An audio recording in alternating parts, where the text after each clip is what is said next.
So if you follow this channel, you know that I reviewed 3 of the SpiderMan action figures and the Hobgoblin from this specific wave. I skipped on the Hammerhead action figure and the Shocker figure.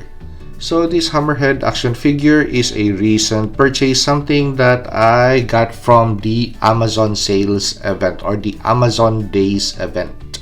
So this action figure comes with 2 pairs of handsets. So the first pair is going to be accessory holding hands to hold on to the single accessory that this action figure comes with, which is a baseball bat.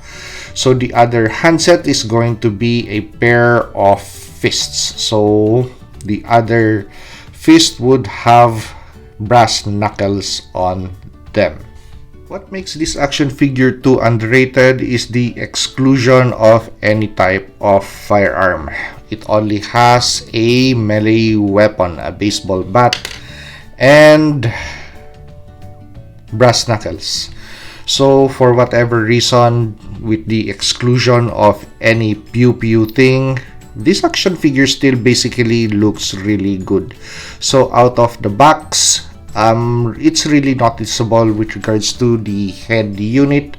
The proportions compared to the other Hammerhead action figures that came before this action figure, this is quite a proportioned action figure. So that head doesn't look too large.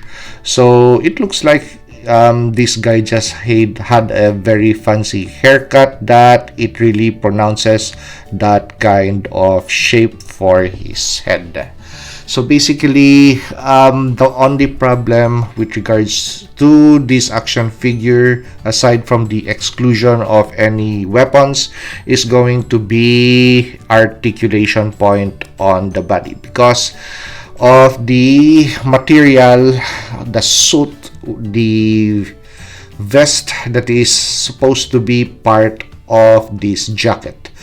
So that is a molded in thing, something that really restricts articulation on the abdomen and on the waistline. So the only logical thing, if you're going to take this figure out of packaging and you're thinking about either replacing that head or just making this figure more articulate as possible, is going to get rid of that piece, which I already did. And actually cutting those material off made articulation points better and somehow exposed a little bit more of detail on the action figure. So instead of a 95% blue looking action figure, so we have contrast with that black shirt and red tie. So aside from cutting off material of the suit, another modification that you need to do on this action figure, just in case it really bugs you, is going to be the color of the belt line, because that is straight out blue and pin striped. So the belt looks like it's part of the pants, which if you fancy this action figure, you need to put contrast on that belt. So a silver painted buckle and possibly a lighter colored belt. So possibly white or something, or any sort of color that's going to contrast basically the suit and the black shirt and red tie. If your collection is a sea of superhero variety types, then an anti-hero is a welcome action figure that's going to break that monotony. Weekend Playday, when you don't want to be the hero but the anti-hero, forget about the baseball bat. Just give this guy a lot of the things that he needs. So overall impression on this action figure, aesthetics 10 out of 10. With the vest or without the vest exposing the black shirt and red tie, this action figure looks good. Articulation points with the vest, that's going to be a 8 out of 10 because it limits the articulation points on the body.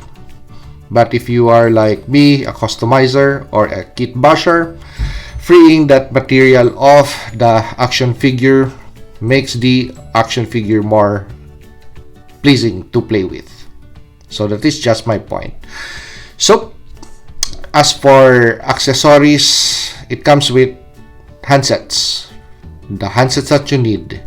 As for weapons, then it's going to be a 2 out of 10 because it does not come with the weapons that you desire that this action figure has to come with. But if you already have accessories or pistols, rifles that you could mix and match with this action figure, then that is a already no-brainer, something that you already have and makes the figure look better.